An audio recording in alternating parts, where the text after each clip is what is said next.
May dahilan kung bakit natagpuan ka ng mensaheng ito.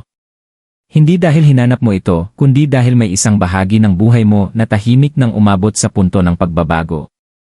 Bilang isang Sagittarius, likas sa iyo ang magtiwala sa galaw, paglago, at kalayaan. Ngunit kamakailan, maaaring pakiramdam mo ay patuloy kang gumagalaw nang hindi nakikita ang bunga. Pagsisikap na walang kapalit. Paniniwala na walang patunay. Ngunit ang hindi mo nakita ay ang mga hindi nakikitang gawaing nangyayari sa likod ng lahat. Inaayos ng universo ang mga landas, isinara ang mga pintuang matagal mo nang nalampasan, at inihanay ang mga oportunidad na hindi mo pa noon kayang hawakan. Hindi ito tungkol sa swerte. Ito ay tungkol sa tamang oras. At sa sandaling nagbago ang iyong enerhiya, nagsimula ring sumunod ang lahat ng iba pa. Kung ikaw ay isang Sagittarius, ang mensaheng ito ay tumutukoy sa bahagi ng sarili mo na patuloy na naniwala kahit tila hindi nakikita ang progreso. Ikaw ay isang taong nagpapatuloy na may pag-asa, ginagabayan ng kahulugan at hindi ng takot. Ngunit ang iyong paglalakbay ay hindi naging kasing dali ng inaakala ng iba. May mga sandaling nasubok ang iyong pagiging optimistiko, mga panahong tila nahuhuli ang pag-unlad sa pananalapi, at mga pagkakataong ang pagtitiwala sa universo ay nangailangan ng mas matinding tapang kaysa mismong pagkilos. Gayunpaman, hindi ka sumuko. Ikaw ay nagbago. Natuto ka. At hindi mo namalayan, naging mas matatag ka sa mga paraang hindi kayang likhain ng pera lamang. Madalas tahimik kumilos ang universo, lalo na para sa mga kaluluwang tulad mo, yaong mga itinadhanang magdala ng kasaganaan ng may karunungan, hindi pa dalos-dalos. Ang nagaganap ngayon ay hindi biglaan at hindi rin basta-basta. Ito ay bunga ng pagkakahanay ng mga aral na natapos, ng enerhiyang sa wakas ay tumugma sa oportunidad. Ito ang yugto kung saan ang paggalaw ay muling nararamdamang sinusuportahan, at kung saan ang dating tila malayo ay nagsisimula ng matagpuan ang daan papunta sa iyo. Iyan nakatagong pakikibaka ng Sagittarius. Bilang isang Sagittarius, madalas nakikita ng mga tao ang iyong kumpiyansa bago nila mapansin ang iyong pagod. Hinahangaan nila ang iyong pananaw, ang iyong mga ideya, at ang kakayahan mong magpatuloy, ngunit bihira nilang makita kung ano ang kapalit para manatili kang ganoon. Sa likod ng iyong pagiging optimistiko ay isang mahabang yugto ng kawalang katiyakan. Patuloy kang naniwala sa pag-usad kahit ayaw magpakita ng resulta. Nagbigay ka ng pagsisikap kung saan ang iba ay nagbigay ng mga dahilan. Nanatili kang may pag-asa kahit mas madali sanang maging mapait. May mga pagkakataong tinanong mo ang sarili mo kung tama pa ba ang iyong pananampalataya. Mga sandaling napaisip ka kung ang iyong pagiging bukas, mapagbigay, at handang magtiwala sa buhay ay sinasamantala lamang. Sa usaping pinansyal, mas lalo itong naging magulo. Hindi naman tuluyang nawala ang pera, pero hindi rin ito dumaloy gaya ng inaasahan mo. Lumalapit ang mga oportunidad, tapos biglang nawawala. May mga pangakong ipinapahiwatig, pero bihirang matupad. At gayunpaman, hindi ka tumigil sa paghahanda. Hindi ka tumigil sa pagkatuto. Hindi ka tumigil sa pagiging mas mabuting bersyon ng sarili mo. Mas bumigat ang pakikibakang ito dahil tahimik mo itong pasan. Hindi ka madalas magreklamo. Hindi ka humingi ng awa. Sinabi mo sa sarili mo na bahagi ng landas mo ang pagiging matiisin at tama ka. Dahil habang pakiramdam mo ay walang nangyayari, may isang mahalagang bagay na nabubuo sa loob mo. Napalitan ng disiplina ang pagiging padalos-dalos. Napalitan ng karunungan ang pagmamadali. Naintindihan mo na hindi lahat ng pag-unlad ay nakikita agad. Madalas ilagay ng universo ang Sagittarius sa mahahabang panahon ng paghihintay, hindi bilang parusa, kundi bilang proteksyon. Hinuhubog ka upang kayanin ang kasaganaan ng hindi naliligaw ng direksyon. Upang tumanggap ng yaman ng hindi nawawala ang layunin. Upang lumago ng hindi nakakalimot kung saan ka nagsimula. Bawat pagkaantala ay pinino ang iyong paghusga. Bawat paghinto ay pinatatag ang iyong intuisyon. At bawat pintong isinara ay nagredirect sa iyo patungo sa mas angkop na landas. Ang inakala mong paghinto ay paghahanda pala. Ang pakiramdam na tila hindi ka napapansin ay paraan ng universo upang turuan ka ng pagkilatis. At ngayon, ang nakatagong pakikibakang iyon, bawat pagdududa, bawat matiising hakbang, bawat tahimik na aral, ang mismong dahilan kung bakit handa ka na sa kung anong paparating susunod. Bakit naantala din ni kasaganaan? Sa mahabang panahon, maaaring pakiramdam mo ay sinasadya kang iwasan ng kasaganaan. Para bang gaano man kalaki ang pagsisikap mo, laging may pumipigil sa resulta. Ngunit ang pagkaantala ay hindi kailanman tungkol sa pagkakait. Ito ay tungkol sa tamang oras at higit sa lahat, tungkol sa kahandaan. Bilang isang Sagittarius, malawak ang iyong enerhiya. Malaki kang mag-isip, malayo kang mangarap, at mabilis kang kumilos patungo sa mga bagay na nagpapasiklab ng iyong damdamin. Alam ng universo na kung dumating ang kasaganaan ng masyadong maaga, maaari ka nitong mailigaw sa halip na suportahan. May mga aral na hindi maaaring madaliin. Kailangan mong matutunan ang pagkilatis bago gantimpala, ang pagtitiyaga bago paglawak, at ang katatagan bago kasaganaan. May mga oportunidad na inalis hindi dahil nabigo ka, kundi dahil hindi pa sila ganap na anyo ng tunay mong karapatan. Ang iba naman ay naantala dahil unti-unti mo pang binibitawan ang mga lumang paniniwala, mga paniniwala tungkol sa pera, halaga ng sarili, at tagumpay na hindi natugma sa taong unti-unti mong nagiging ikaw. Pinoprotektahan ka rin ng universo mula sa mga pasaning hindi naman para sa'yo. Sa mga naunang yugto, ang yaman ay maaaring dumating na may kasamang obligasyon, pag-asa ng iba, o mga kompromisong maglilimita sa iyong kalayaan. At ang kalayaan ay mahalaga sa iyong kaluluwa. Kaya sa halip na ibigay sa iyo ang kasaganang balot sa pressure, pinili ng buhay na maghintay hanggang sa kaya mo na itong tanggapin ng may linaw at kontrol. Bawat paghinto ay nagturo sa iyo na makakita ng mga pattern. Bawat pagsubok ay humasa sa iyong intuition. Natutunan mong kilalanin kung kailan ang isang bagay ay mukhang maganda pero hindi tama ang pakiramdam. Natutunan mo kung kailan lalayo kahit pa may kapalit itong oras at pagkakataon. Ang mga aral na ito ay hindi mura, ngunit napakahalaga. Ang kasaganang naantala ay kadalasang kasaganang pinino. Ang uri ng yaman na papalapit sa iyo ngayon ay hindi marupok o panandalian. Ito ay matatag, pinaghirapan, at pangmatagalan. Kaayon ito ng iyong mga pinahahalagahan, hindi sinusubok ang mga ito.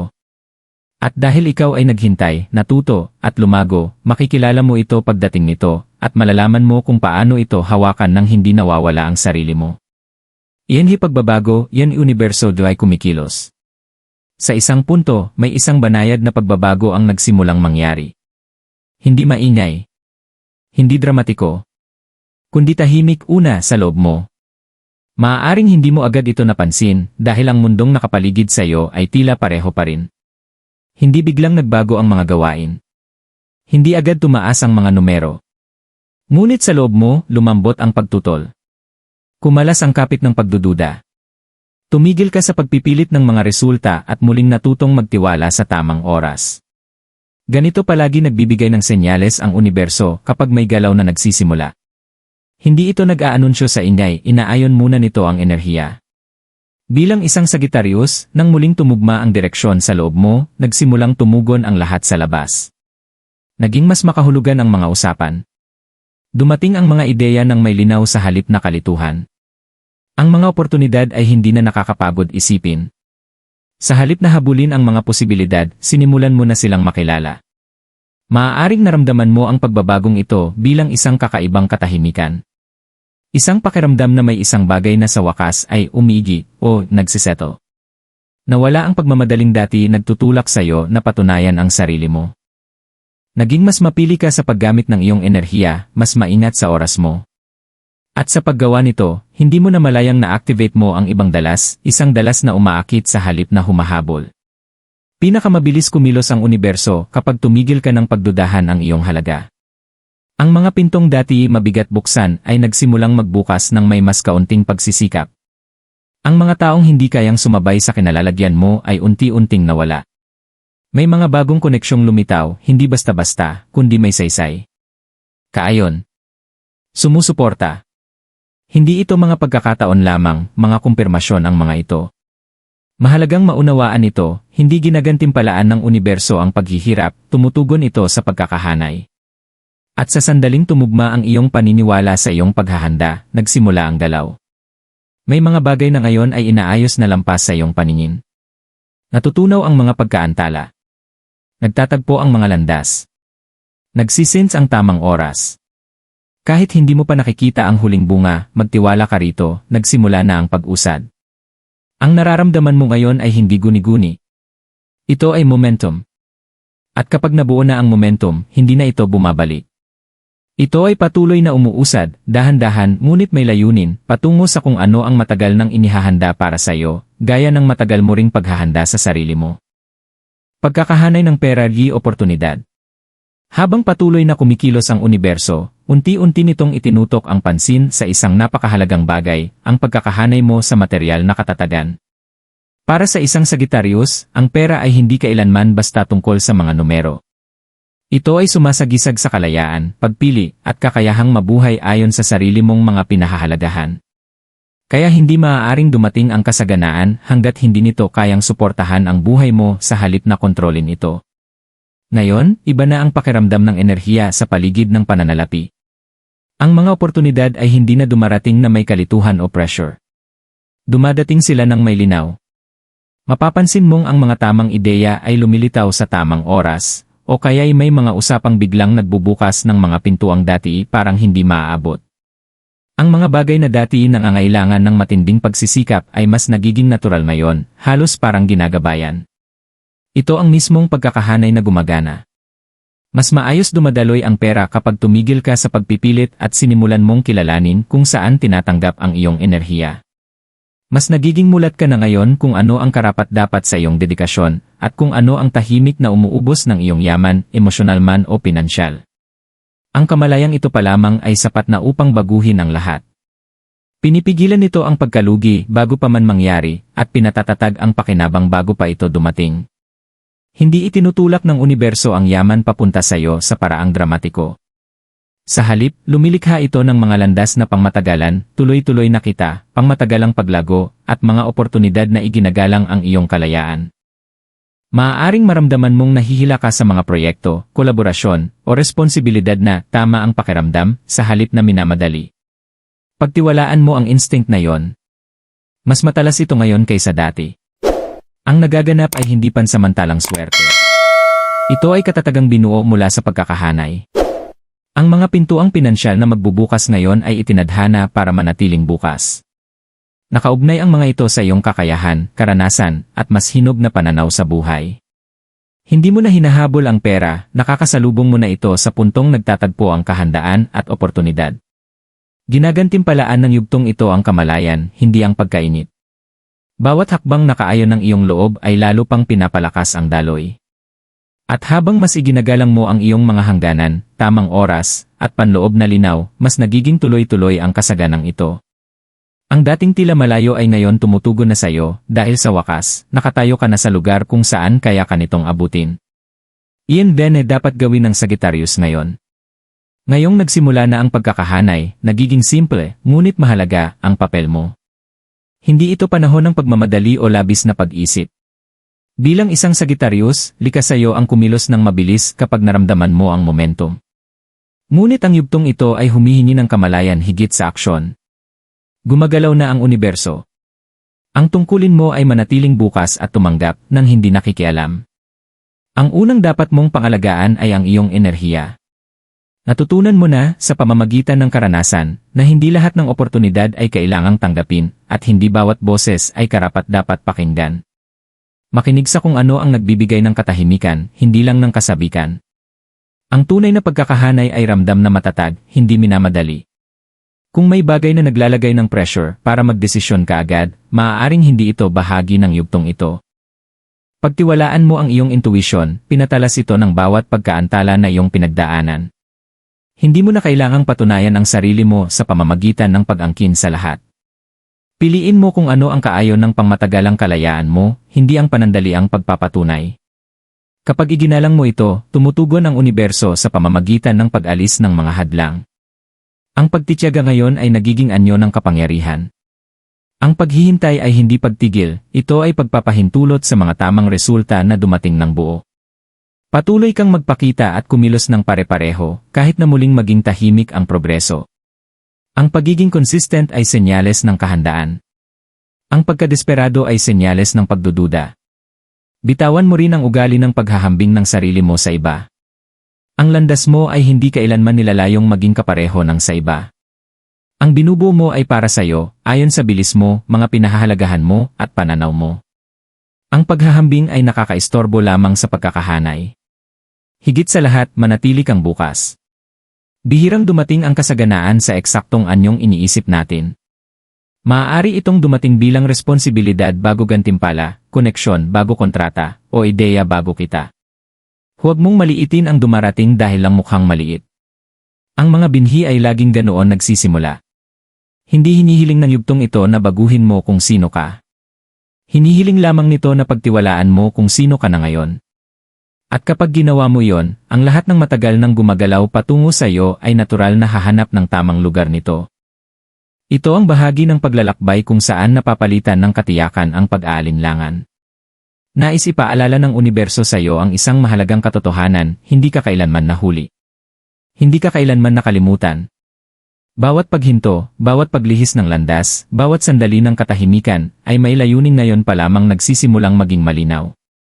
Bilang isang Sagittarius, ang iyong kaluluwa ay hindi kailanman itinadhana na magmadali tungo sa kasaganaan nang hindi nauunawaan ang bigat nito.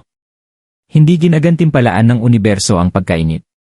Tumutugon ito sa kahandaan. At ang kahandaan ay hindi nasusukat sa pagnanais, kundi sa katatagan, emosyonal, mental, at espiritual. Narating mo na ang puntong ito. Hindi dahil perpekto na ang lahat, kundi dahil hindi mo na kailangan ang pagiging perpekto upang magpatuloy. Pinagkakatiwalaan mo na ang sarili mo. At binabago ng tiwalang iyon ang lahat. Ang papalapit sa iyo ngayon ay may ibang enerhiya kaysa sa mga dati mong hinihiling. Mas kalmado.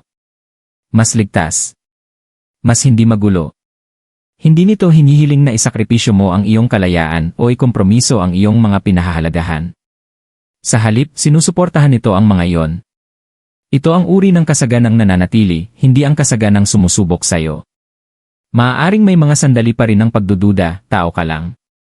Ngunit huwag mong hayaang kumbinsihin ka ng mga sandaling iyon na tumigil na ang pagkakahanay. Gumagalaw ang universo ng palayer. May mga bagay na biglang nagbabago. Mayroon ding tahimik na tinatapos. Ang mahalaga, malinaw na ang direksyon. Papasok ka na sa isang yugto kung saan ang pagsisikap ay nararamdamang kinikilala, ang mga desisyon ay sinusuportahan, at ang paglago ay hindi na pakiramdam na nag-iisa. Hindi mo kailangang ipahayag ang progreso mo. Hindi mo kailangan ng pagpapatunay. Ang mga resulta ang magsasalita para sa iyo. Pagtiwalaan mo ang nagaganap kahit hindi mo pa nakikita ang kabuuan nito. Pagtiwalaan mo ang katahimikang nararamdaman mo ngayon, ito ay senyales ng pagkakahanay, hindi ng paghinto. At alalahanin mo ito, kapag ang universo ay tuluyang kumilos pabor sa iyo, ginagawa nito iyon ng buo, may layunin, at hindi mo kailangang habulin. Kung tumimo sa iyo ang mensaheng ito, maglaan muna ng sandali upang pagnilayan ito. Hindi mo kailangang gumawa ng anuman agad. Sapat na ang kamalayan. Ngunit kung nararamdaman mong konektado ka sa enerhiyang ito, kilalanin mo yon. Mag-iwan ng komento na may kasamang zodiac sign mo upang iangkla ang intensyon. Nakakatulong ito upang patibayin ang pagkakahanay at ipaalala sa iyo na hindi ka naglalakad sa landas na ito ng mag-isa. Kung may saysay sa iyo ang mga ganitong mensahe, maaari mong suportahan ang channel. Mag-subscribe upang hindi mo ma-miss ang mga sandaling dumarating ang gabay sa eksaktong oras na kailangan mo ito. Minsan, mahina lang magsalita ang universo, at ang pagiging consistent ang paraan para matutunan nating makinig. Ibahagi ang mensaheng ito sa isang taong maaaring tahimik ding dumaraan sa sarili niyang yugto ng paghihintay. Hindi mo alam kung kaninong kaliwanagan ang maaari mong mabuksan. Maraming salamat sa pagpapahintulot na makarating sa iyo ang mensaheng ito. Pagtiwalaan mo ang proseso. Pagtiwalaan mo ang tamang oras. At higit sa lahat, pagtiwalaan mo ang sarili mo. Ang lahat ng nakalaan para sa iyo ay unti-unti nang hinahanap ang daan patungo sa iyo.